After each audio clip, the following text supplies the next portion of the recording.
Today, Alibaba Cloud is the #1 cloud provider in Asia Pacific and leading cloud provider in Indonesia.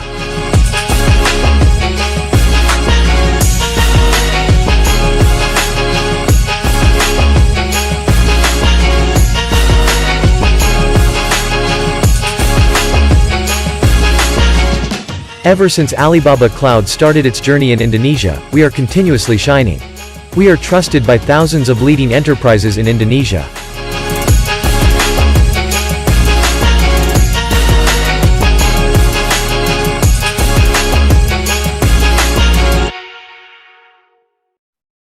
Welcome back, and I hope that you have enjoyed this session so far. Next up, our panel will be sharing their insights on delivering quality hybrid and blended learning supported by a well-designed smart school. This panel is moderated by Nohardi Hafman, the former school director of Fatih Bilingual School. If you have any questions, feel free to pop them in the questions tab in the live discussion chat below. I'll now hand over my time to Nohardi. Nohardi, please.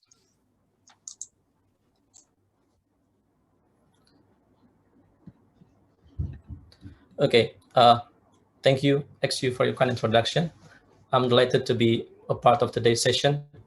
As XU mentioned, my name is Nohardi Hafman. I've been in educational field for about 14 years. However, last June was my last day to work full-time as a school director in Fatih Bilingual School, Banda Aceh. So currently, I'm pursuing my higher education at Stockholm University and work part-time as a consultant program in various projects.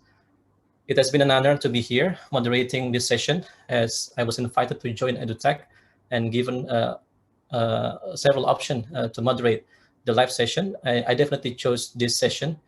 I have to confess that I was a bit greedy in choosing this one, since I found it is really interesting. The topic is really interesting. It taps into the practical aspect of what we have discussed or known so far in delivering and teaching and learning during the pandemic.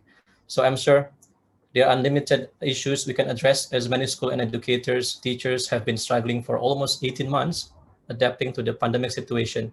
So please do not hesitate to ask your question or share your experiences in the Q&A box as the discussion going on. Before we start, allow me to say one or two of my wisdom related to our situation. Since the pandemic began in Indonesia 18 months ago, we were forced to adapt quickly. Several restrictions have made educational institutions, schools, universities, teachers, educators to change the way of teaching and learning using any resources possible. So we always refer this time as an unprecedented time. But if you look at human history, I think the COVID-19 is not the only misfortune we face. There were many pandemics or epidemics from SARS, Spanish flu, the Black Death, to name a few, which forced us, human, to adapt, especially in the educational field. For example, in 1937, in the US, in Chicago school system, they used a radio to teach children during the polio outbreak. So it demonstrated how technology can be used in a time of crisis. Suppose we see the patterns of what happened in the past. In that case, we can say that we human are the most adaptive creature on earth. So we are more robust, more creative, more resilient than we thought. And perhaps we can also say that this unfortunate time is not unprecedented at all. It's more precedented. So as for today's session, we will be discussing one of the ways of how we adapt to the current situation, which is using blended and hybrid learning with the support of a well-designed smart schools.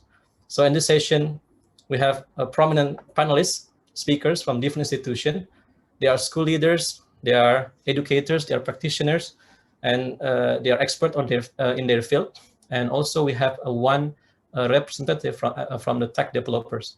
So I would like to ask all the panelists here to introduce themselves one by one and ask their opinion and their perspective on the topic in a couple of words. So should we start with here, Desi Satyawati, Director of Education from IPK Christian School.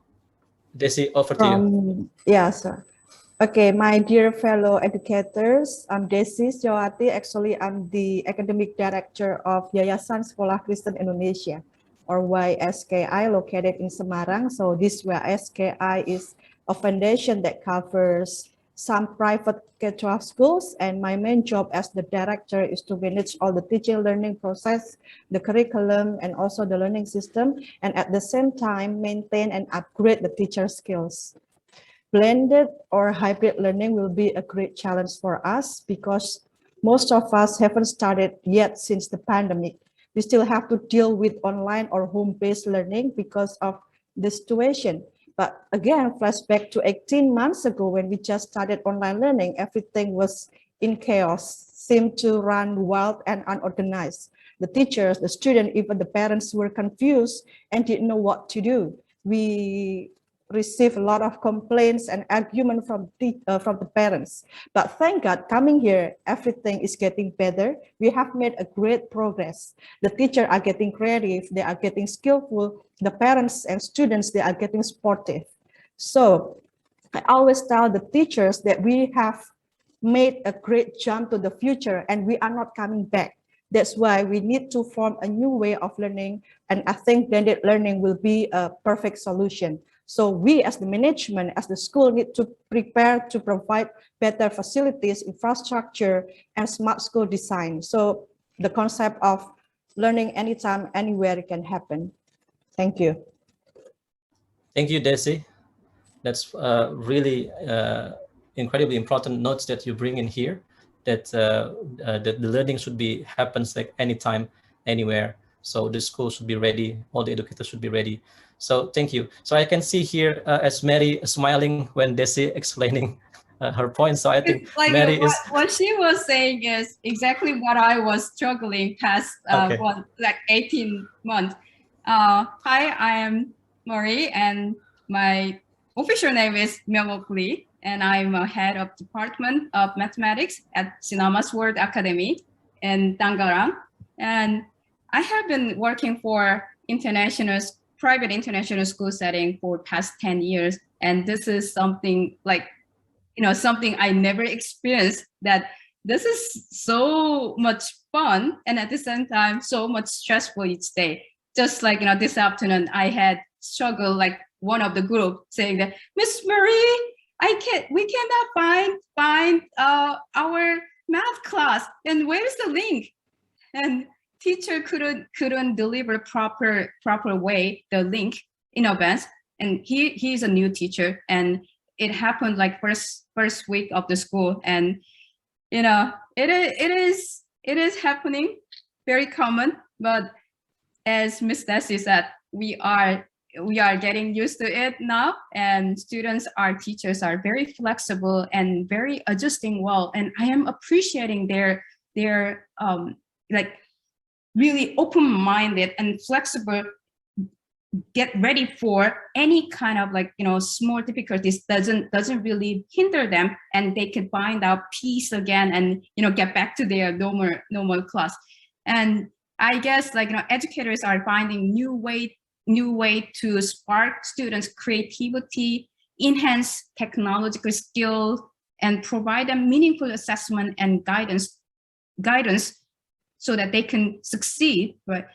And it's good time for us to reflect on our struggle and also celebrate our growth in remote and blended learning in the past academic year. And we can look forward to the better academic year this year. Thank you so much for having me. Thank you, Mary. Thank you for that's really brilliant points that you made there, because I think like 18 months is not very short. And there are lots of things happen in 18 months, and then we learn lots of things also, and we grow together as educators. So thank you for your point. So the next panelist that we have here is Susanti Kowinto, the Director of Education, IPK Christian School. Yeah. So I think I'm sorry. I think I call Ms. Desi like with the wrong title and institution. It's okay. Yeah. Oh, okay. It's already corrected. I'm really sorry. Okay. It's okay. Okay, please. Yeah. Thank you for the time, Mr. Nur Hadi. Hi, everyone. Thank you for this opportunity. My name is Susanti. I have been working in private school since 2001, mostly in early childhood education, but now I'm in charge for the K-12 curriculum department at Christian school, IPK Christian School at Jakarta. Yeah, I think there are lots of challenges for school to adapt to the new learning environment. We often heard about blended learning, and now we are dealing with the hybrid learning. Hybrid learning is a teaching method that combines the traditional classroom experience and, of course, the online course delivery with a strong emphasis on utilizing the best option to achieve the learning objective. And I think every school should now have their own protocols in delivering their hybrid learning that fits their situation. That's all from me, Nur Hadi. Okay, thank you very much for sharing your idea here. So yeah, I think it's really important that we have to understand that every school is unique, and of course they have their own protocols, regulation regarding their kind of teaching and learning methodology that they use, which is maybe hybrid learning or blended learning. Thank you very much, Santi, for your points. So the fourth, I think here we have Petra. Wait a minute, I'm trying to read your, just to make sure that it's not wrong. So Petra Theodora Norimarna is a principal, Manado Independent School. Over to you, Petra. Thank you so much, Nur Hadi, and hello everyone. It's a privilege for me to be here, invited by EDUtech to speak to you or to share with you the experience of our school. As what has been mentioned earlier, at the moment, I'm the principal of the elementary and ECP section, Early Childhood Program of Manado Independent School. I have been working at Manado Independent School since 2002, but my experience, as I think everyone else experienced with this hybrid learning has been for the past 18 months. And actually, I prefer to call it hybrid teaching. Why? Because the teachers are the one actually doing the hybrid activity. Students are doing either online or offline. So, but anyway, this hybrid learning activity that we have been doing actually with our school was also quite challenging at the beginning. The most important thing for us is, first of all, is to be aware of the teacher's professional development, because as we all know that the quality of education is determined by the one who will deliver it. So the teachers are the one who we started this whole hybrid learning. We started to improve in their professional development. What we did was we had a meeting first with them, explained to them about our plans. And then the second thing what we did was we had to provide them with the facilities, of course. So the school also provided them with like laptops, Wacom, and small details such as extension cords, until those kind of things. And then after that, not only the facilities, but we also provided the teachers with training. So we contacted a specific a particular platform, and we talked to the one of the professionals there to give us training, which we give every semester. So this is already the third training that we had for teachers. So anyway, to cut the story short, our teachers now, is what the other leaders are also have also mentioned, they have really improved in the past 1 year, I guess, and it also has motivated themselves to actually seek their own style, yeah, in how to help these students in getting used to this hybrid learning.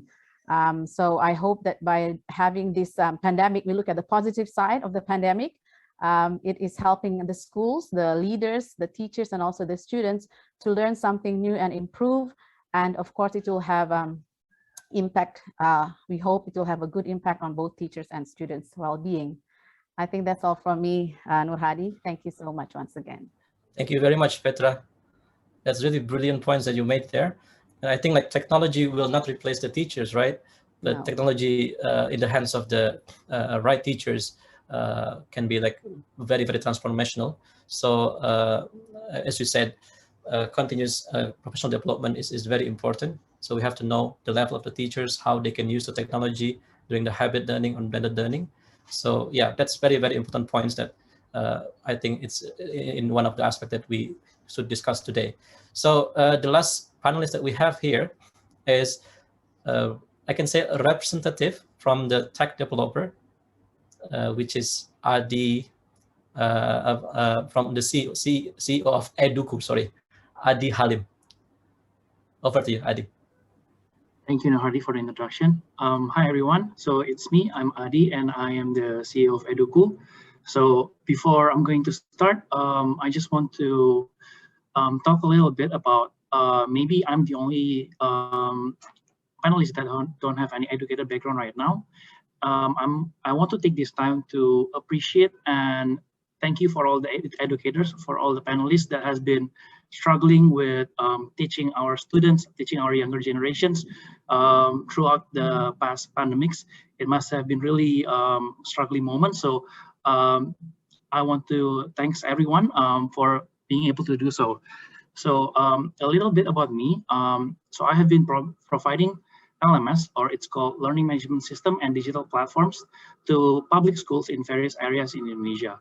So I do believe that with this pandemic that has been happening, it speeds up the digitalization of schools, teachers, and students into adapting technology, as well as like doing blended learning and hybrid learning into their teaching method. I do believe that with the struggles that has been happening, it also brings a lot of benefits to the teachers, to the schools and the educators as well. With the trouble that has been happening for the pandemic, we believe that a blended learning will be really needed, required for the students in order for teachers to be able to deliver the materials clearly to the students, so that it will be able to be more effective learning method from them. That's about it for me, I think. Back to you, Nur Hadi. Thank you, Adi. Yeah, I think technology, it's very important here that yeah, the pandemic is a difficult situation, but also it foster make us like to use technology, to adapt technology faster than we can imagine. So thank you for the panelists for the introduction and short insight and opinions on the topics. And thank you for so many wonderful insights that we have here. So let's delve deeper into the topic by starting with the definition and meaning.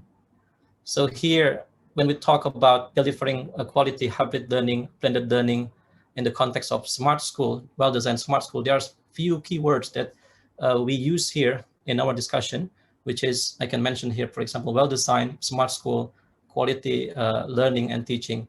So when we talk about this, so how can we define a well-designed or smart school? Can any school become a smart school? So I think this question will go to Petra.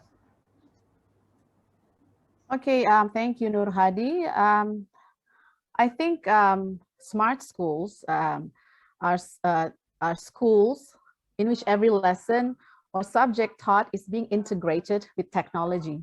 That is my definition of a smart school before the pandemic. Now, during pandemic, I think the term smart schools could be more contextualized and less rigid. Schools that have teachers who can produce students who are ready to face this informative age. And these students are also equipped with knowledge to be innovative and creative using the local products. I think that is more important, and they can produce something that will help improve the local area that they live.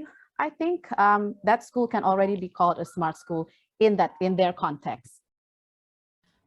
Thank you, Petra. So I think throughout the pandemic also we developed a new understanding of smart school here. Like, as you said, using local, let's say, resources that we have on our hands in teaching and learning. So here, I guess, I don't know, maybe Mary want to add something here? You know, before Petra was mentioning about teachers' professional development, and that's really needed more than ever. We need it this time, and you know, definitely the facilities and materials and resources needed. But and those are the necessary things to support our teachers. Right? And one thing that I realized, not like during the pandemic and while I was doing remote learning and teaching, the networking. This is our teachers networking, right? And by having these wonderful leaders, school leaders from all different places and all different situations, and whether it is public school or private schools, and different curriculums, right? And different challenges and situations we face. But by sharing our experience and knowledge with other teachers, and I learned so much from that. So before, when I was in school setting, I was talking more to our colleague teachers in our school. But now I can connect to anyone, and not even in Indonesia, but also different country and different subject teachers. And that was so much for me, that opened my mind and collaborate together with another world teachers. It was really nice for me, that sharing the ideas and resources and strategy that we have tried. It worked and it didn't work, but either way, it was very, very useful for me. So I cannot say that school is just like meaning that building. It is more than that now. It is a place, wherever it is, right? It could be online meeting in any place where the learning and teaching and sharing is happening. Thank you, Mary. I think that's a really important point that you made there. So now we understand that during the pandemic, we have to stay at home, we have to learn, we have to teach at home, the students learn at home. So even like the building of the school may not be really necessary at this time. So again, I think both of your insight from Petra and Mary put the right track for the next question, which is both of your point is related to the doers, to the teachers, to the educators aspect. So in this all of the process, so where is the position of the teachers? So what are the teachers like who belong to the smart school? What kind of qualities should the teachers have when we talk about the smart school? So I would like to ask this question to Santi, if this is okay for you. Yeah, thank you, Mr. Nurhadi. I agree with Petra just said, that we have to define clearly before pandemic and after the pandemic. I mean, these hours maybe. Before the pandemic, we tend to define the smart school as building and facilities with high-tech infrastructure. I ever asked one principal, then what is your definition of the smart school? Then he just said, oh, smart board, smart classroom, Wi-Fi connected, and digital school. It's all the smart schools definition before the pandemic. But right now we are not able to attend the school physically. We realize that smart school actually is not belong to the building and the facilities anymore, but it's more belong to its people inside the school. Yeah, so I think the smart teacher and smart learner are the smart school itself. So what is the position of the teacher? I think the teacher will be, we can say the teacher as a smart teacher if the teacher are able to make a difference in students' learning journey. The teacher are able to maximize the opportunity to enhance the effectiveness of their teaching and to make local and global networking and some exposure. And I think that's a lot of qualification for the teachers to be the smart teachers nowadays. And I think it's related to the 21st century skills that we need to build within our students. And of course, the teachers, they also have to have that skills as well. Thank you, Santi. That's a good point that you made there. I think like the teachers need also to develop themselves when we talk about 21st century skills. So yeah, foresee. So yeah, definitely the teachers first, they have to have those skills. So I think this discussion also quite related to the questions that we have here on the chat box from Ahmad Japar. So how can habit learning and blended learning be applied in remote schools where infrastructure is the problem? lack of technology. So anyone here want to jump in and answer the questions here? Can I do it? Yes, please. Yes. Okay, I've always been thinking about this question, and I'm afraid that it will come up, and it really come up. Okay, because like since we started, we've been talking about technology, about internet access, but how about the schools, the remote school who doesn't have that infrastructure or technology? Okay, what should we do? Because maybe online learning is the most complex things to do in Indonesia, with different backgrounds and students living across the islands. So I think the communication is the key for online learning. At least the teachers and the student, they have good, communication, at least using WhatsApp group. Okay, and if the technology or the internet is limited, I think the teachers can do or conduct more asynchronous learning using flipped classroom. So they have to share the materials, the video before the class, so the students can learn and can do the assignments independently. So when the synchronous time coming, the student can come to the class or to the video conference, not with empty head, but they need to discuss something. So the teachers need to design the limited time at the limited internet, not only to present the materials or not to make the student listen, but they need to make every limited time and internet worth it. So they have to facilitate the students to be active, to have discussion, to collaborate, to express their thought. So maximize the limited time then and internet with flipped classroom. Thank you. Thank you. Can I add Desi? more to Yes, Desi? please. I actually couldn't agree more with what Desi just said. I do believe that in order for us to be able to implement hybrid learning or blended learning, we should distribute the lesson materials in advance, because it is a known fact that everyone is not learning at the same pace. Some students is learning slower, some students is learning faster. By providing those students with lesson material in advance before the class, it will give the same opportunity for students to study it in advance. So when they are in the class itself, the class teaching method can be shifted into focus group discussion. So it will make them more understand regarding the discussion itself. So the teachers will also know on the things that the student doesn't understand and what does the student understand.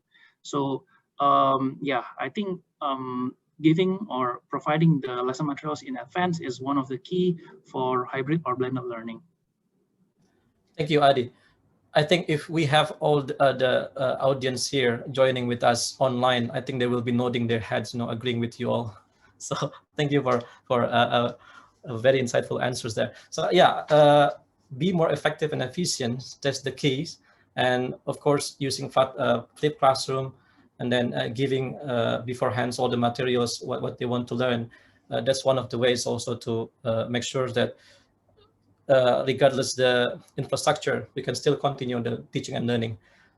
So I would like to continue with the, we discussed about the definition of well-designed and smart school, and how about the successful or the quality of hybrid and blended learning? What outcomes do we want to see when we say that what the teaching and learning in hybrid and blended learning is successful? So I want to ask these questions to Mary. Over to you, Mary. Okay, it's a difficult question because we used to measure our success in our school. It's either IB scores or IGCSE Cambridge IGCSE scores or checkpoint score. That was our some kind of measure that how successful we were. But past 2 years, IB exam has been cancelled and IGCSE exam has been cancelled.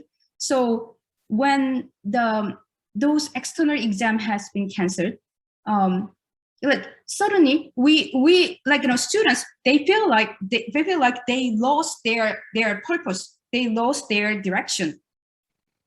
That was the one that happened for them, right? But because of that, we have give more thought on our assessment. So we no longer test rote memory question. So something that they can produce, like what is the definition of this, and which one is correct, true or false question, or multiple choice question. We eliminate all those questions that students can Google and get immediate answer. Instead, we have more open question. Students can think and generate their own answer. And or also we introduce like project-based learning, such as like giving them like a big topic, and they could create their own product. It could be song, it could be a book, it could be a video, and it could be certain product they could show, right? So we have been doing like this new way of assessing, and that brought a lot of like creativity from students. Like either they're like when they present their own final product, it could be like an essay or writing or presentation. And it was really amazing to see how students are good at expressing their own understanding in the content. And when they do that, you know what? This is like a miracle. They don't forget what they have done.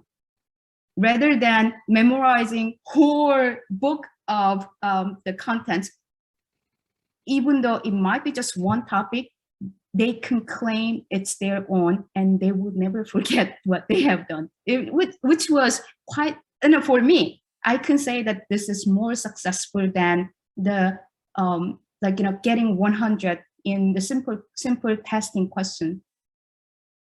Any other thoughts? Thank you, Mary. Maybe Adi here want to add like some more points. Yeah, absolutely. Because me myself, I experienced that. So back when I was at school, there are some subjects that actually I understand completely, and up until now, I think I still remember about why I understand that and why it's really getting grip into me. So I believe what Mary just said is really true. But the outcomes that I personally want to see by implementing hybrid learning or quality or blended learning is that we all must remember that teachers are not the only one responsible for the students' academic. So we have to realize that parents have the equal importance on monitoring their students' academic growth at school. So I believe that by implementing quality hybrid and blended learning, it should involve parents so that parents will be able to monitor their kids. By doing so, I believe that it will be more effective if parents, students, and teachers, they all have harmonious communications. I believe that's the outcome that I want to see out of this pandemic. Thank you, Adi. I think both of you mentioned like very valid points here. So when IGCSE A-level tests, like IB schools, maybe the IB tests, and also in the national schools, as you remember, like the national examination was didn't continue at the time. So as you said, like the students they lost their targets, and maybe it's demotivate their learning. But somehow, if we can change the outcomes that we want to see as a quality habit and blended learnings, where we want to see the outcomes here. So I think it's important to see in different way, in different aspect. So project-based learning is one of the way that we can use, as you mentioned, Mary. So yeah, I think we can move now to the challenges and lesson learned from the teachers and school perspective. As you know, like 18 months is not, it's quite a long time, and we learned also lots of things here. So if we see from the teacher's perspective, like some teachers believe a certain level of school, such as elementary and middle school, they face more challenges in delivering quality habit and blended learning. So how do you perceive the premise, Petra? I think you need to unmute yourself, Petra. I'm sorry, too excited. Okay, thank you for that question. It just so happened that, as I had mentioned earlier, that I have been teaching in the elementary section for since 2002. Yeah, I think each level has its own challenge in delivering a hybrid or blended learning. But particularly coming from an elementary background, I mean, teaching elementary background, I can say that elementary level would be, after discussing with my colleague teachers from the middle or even high school, I think elementary level would be the most challenging level that are facing the hybrid learning system at the moment. Why do I say that this elementary level could be the most challenging? It is because we have children who are still very, very young. And at their young age, just imagine in their little heads, they are still adjusting themselves with learning new knowledge.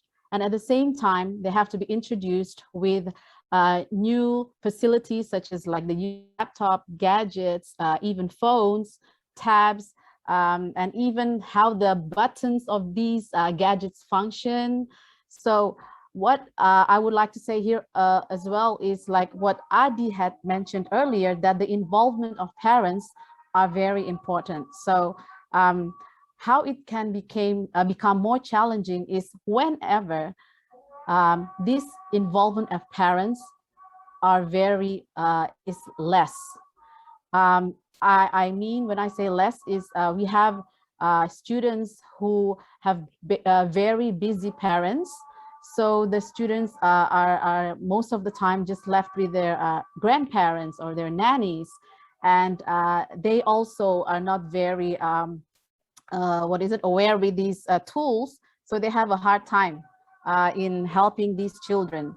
So the solution, what we did with our school was how to help this kind of problem. I don't know if maybe this can be helpful to some schools who are also facing the same challenges. We actually let these parents, we invite these students to come to the school and they can use our facilities. But before that, the parents need to sign a consent form saying or stating that they will still take the full responsibility of their child's well-being.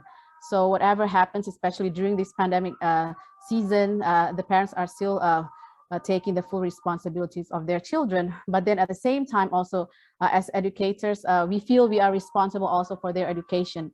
That is why we open the school for some of these students who have these kind of problems. And the parents would drop them off in the morning and then pick them up again. This way, these problems like parents' less involvement can be settled. Thank you, Hadi. Thank you, Petra, for your insight. And I think that's a good way to solve the problem if you have resources like that in your school. So Santi, do you want to add more Yeah. for these questions? Yes. Yeah, I think different school has experienced different challenges. Yeah, I think in our school, I believe that we also faced that kind of challenges last year, especially when we have to switch to the home learning at a very short time during the pandemic, and we move everything in our traditional method in the classroom, the way we teach in the classroom, and then we just move it directly, everything to the online learning. And it required the use of the technology in delivering the lesson. I think that's quite a problem at that time. And because students have to adapt to the new learning environment, they have to more focus, and it's difficult to get their attention, and also the integrity also was challenged also there. But I think this year will be quite different. Our young learner students, especially for kindergarten and elementary, they are used to start the school early in the morning. I remember to get some feedback from the parents that early in the morning after they are taking a bath, and then the parents will say, okay, school will start, and then they'll sit down on the laptop and then wearing a headset, and then they are able to work collaboratively virtually. So this is I think 1 year experience of the home-based learning is able to create a new way of learning habit for our students. What is the challenge now? I think our challenge now is the teacher, the school need to deliver a qualified learning journey that is personalized for each of the student, and how to make it more fun and motivated for the student. So the way we deliver the lesson should change. We cannot just move directly everything that happened in the classroom and switch it to directly without any redefinition model of learning to the online learning. That's from me, Mr. Nur Hadi. Thank you, Santi. That's a very, very valid point that you made there. So, yeah, I think all the schools have like different challenges and also different solutions that they can offer. And of course, it's a difficult time, but there should be always be an answer for all the problems that we have. So here in the chat box, we do have the questions related to the quality blended hybrid learning also. So would you like to give an example of for student activities when they sit at home and doing the learning? So what's the difference between last year and this year, for example? So anyone want to answer this question? I think this question really goes to Mary, actually, because I think you have lots of... I think, like, all teachers have good idea. And let me give you just one example. Usually, toward the end of semester, when I prepare my students for semester exam, I will really go through all the topics that we have learned past 1 year, and I was reteaching them, revise those questions again, right? But suddenly, one of my students was like, "Miss Murray, do you think we could do something else, something fun way, right?" And I remember they enjoyed the Jeopardy that I had previously. So you know what I suggest to them? Hey, what about this? You guys propose Jeopardy game yourself, right? Create your own, right? And then make the team by yourself, right? And I'm gonna be the judge. Only thing I will do, I will be the judge, right? And I will just calculate the total score and then announce the winner. So I'm not going to involve in creating the questions and answering the question and things like that, right? Or from students, they create their own game, Math Jeopardy game. Believe me, they create their own Math Jeopardy game, and they did it so wonderfully. They made really nice background and then put the price $100, $200, $500, right? And depends on the price, they made the difficulties of math question. And in the end, none of them fall into sleep. Everyone engaged and have fun. What I want to say here is, past 1 year, I have to keep on remind myself, I'm not the owner of this class. I have to give ownership to my student more. It shouldn't be one way directly pouring knowledge. Oh, I need to I am behind the schedule, so I need to teach this topic, and then after that I need to teach this, and so that I can get them ready for this test. But the more I give them ownership to my student and get them come up with their idea, and I could just be the facilitator how they are doing, and then give them, oh my God, this is so funny, and this is so good, and cheering them, cheering them beside them, right, motivates so much. And then they really enjoy. They are the one who create. They are the one who create. They are the one who become the leader.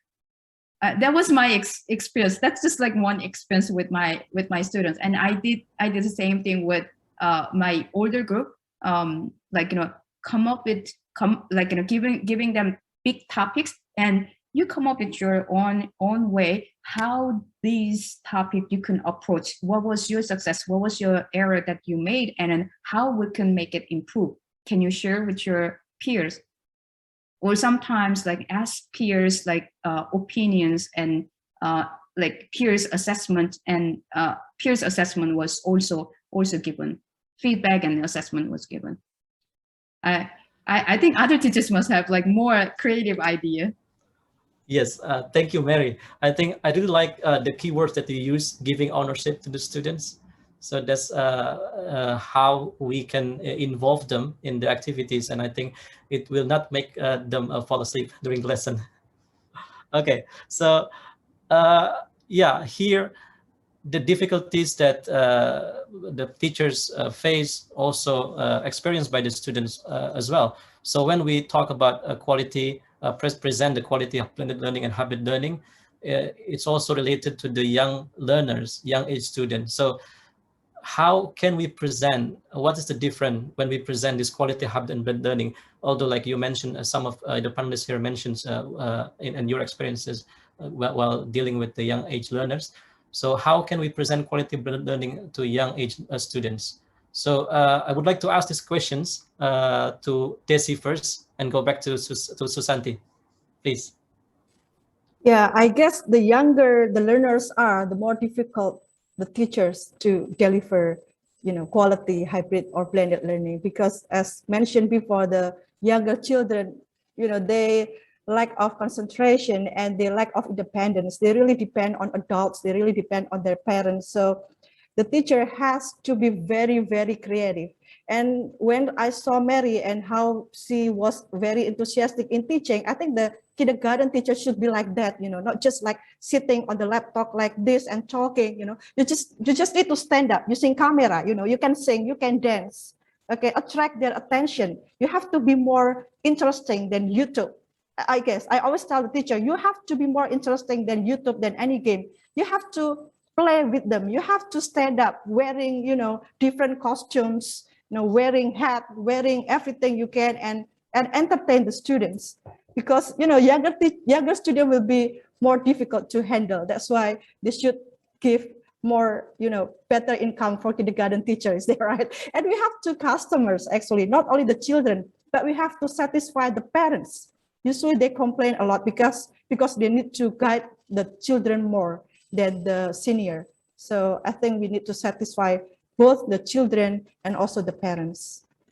Thank you. Thank you, Desi. Thank you, Desi. So Santi, Yeah, would you like I would to add? like to ask. Yeah, I would like to add some more.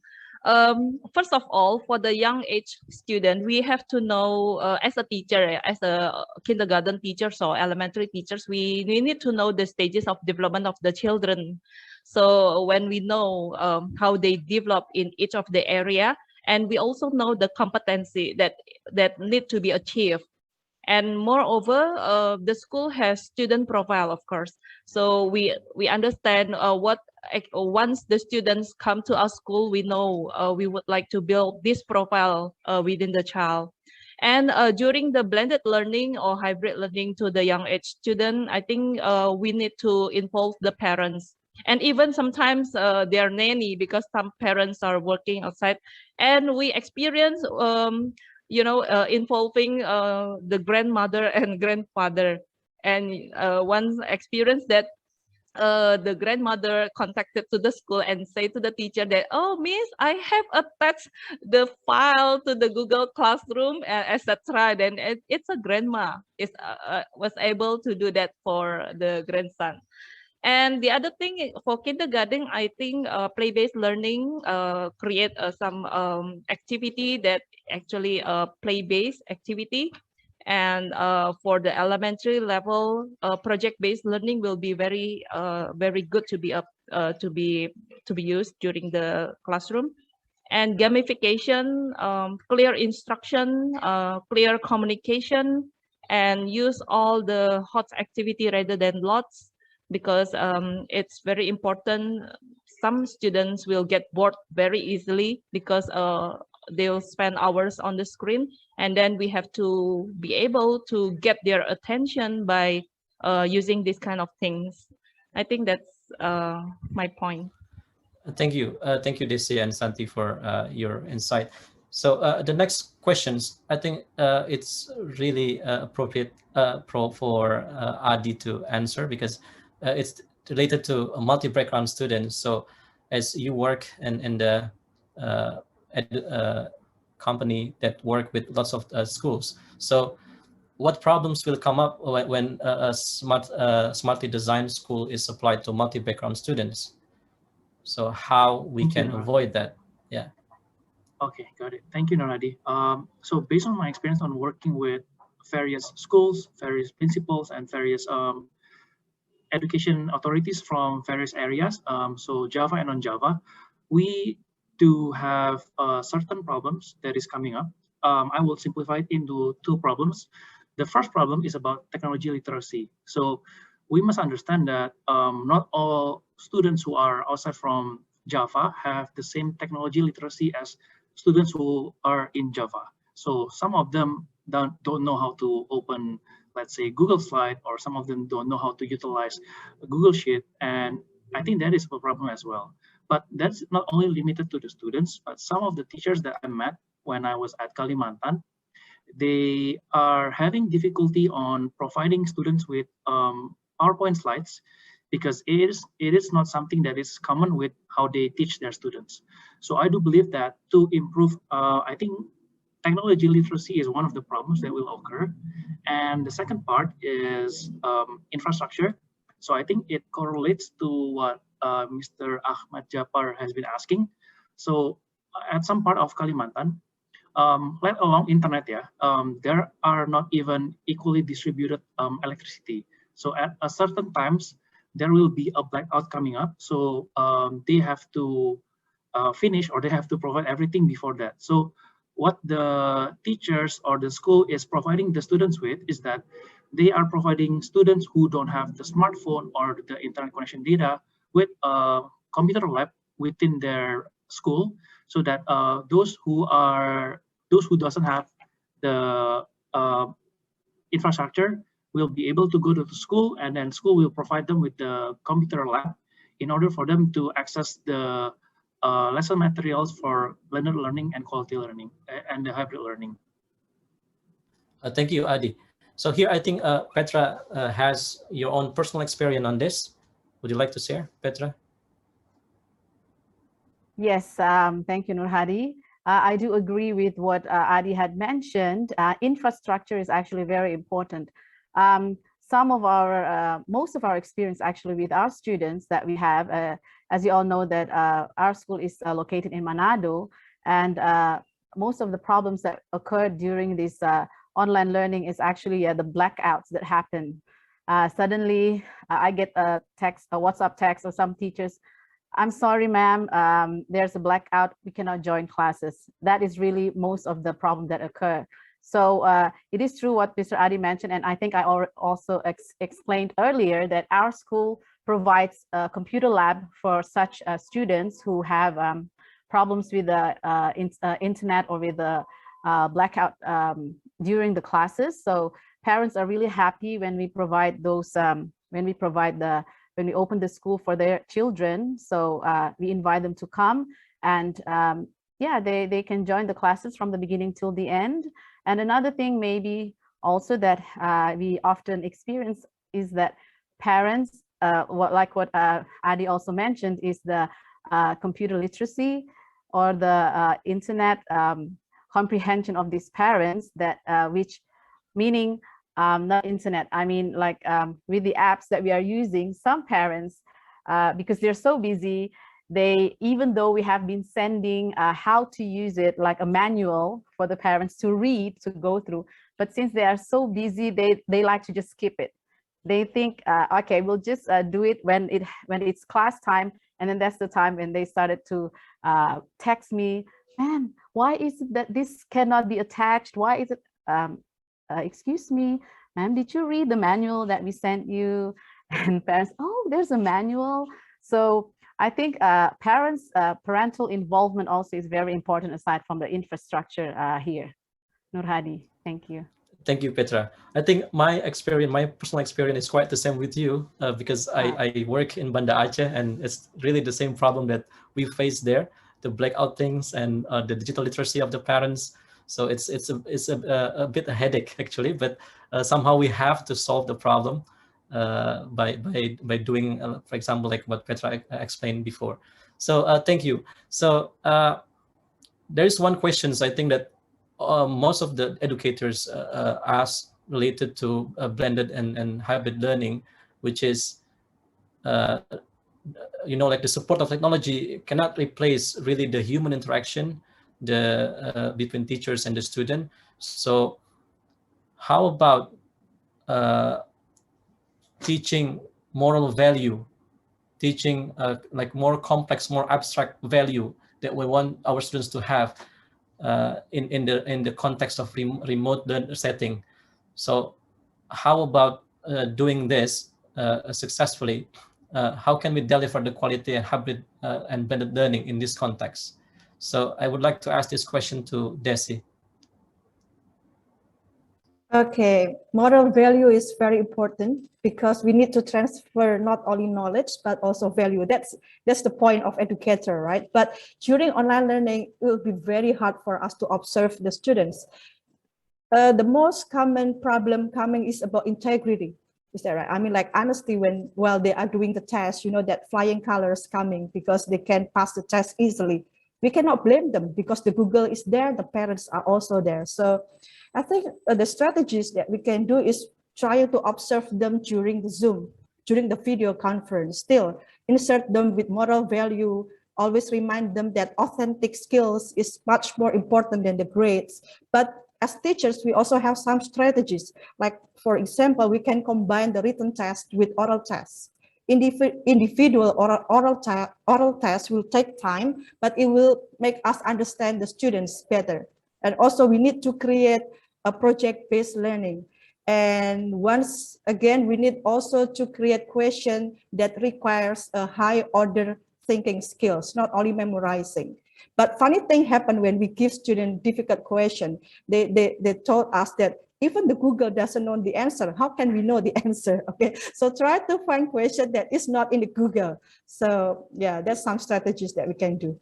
Thank you. Thank you, Desi. That's very interesting. So Santik, would you like to add shortly some points here? Yeah, I think I agree with what Desi has said. Yeah. Learning should be very practical. Sometimes we found out some theory that were quite difficult to be explained during the online. But I think everything can be connected to the real world problem. So it's an art for the teachers how to connect all those things that is not it's difficult to be understand by the students to the real world problem. So it's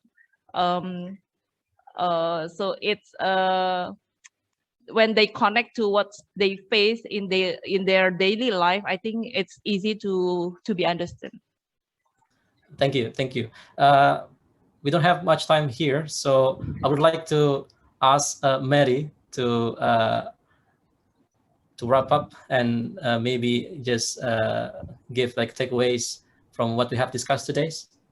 Mary. A couple of days ago, I read this quote saying that students don't need a perfect teacher. They need a happy teacher who's going to make them excited to come to school and grow a love for learning.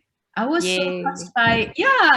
so touched by this simple quote, but we need a happy teacher, and happy teacher will get students inspired and excited to come to school, which is like we have online learning, right? And really, we want them to grow love for learning, love for the world they belong to, right? So when I think about this, like I was thinking of like we have to think about so many things like content and the academics and all those like the measurable outcomes that we are thinking of. But at the same time, I was thinking of like we are dealing with human. We are human and we are dealing with human, and so maybe like more valuing the relationships and communication, and even online setting, we would like to give like more connection to the young people and inspire them. I really admire all the educators. In spite of this pandemic, they are keep on working, even working harder than before. I want to celebrate their hard working. Thank you, Mary. So it's very interesting discussions that we have today. Thank you to all panelists. I want to bring XQ to close the sessions and giving a word of thanks for people for being fantastic, working with you throughout the discussion. XQ, all yours. Thank you, Noor Hadi, Desi, Adi, Mari, Petra, and Susanti for your sharings. That was a wonderful discussion and some great takeaways in there as well. For the audience watching, if you'd like to connect with any of the panelists, feel free to do so over on Swapcard, and take some time to visit the virtual exhibition hall for the latest EdTech solutions. We'll be starting the next session in a bit, so I'll see you then. Thank you.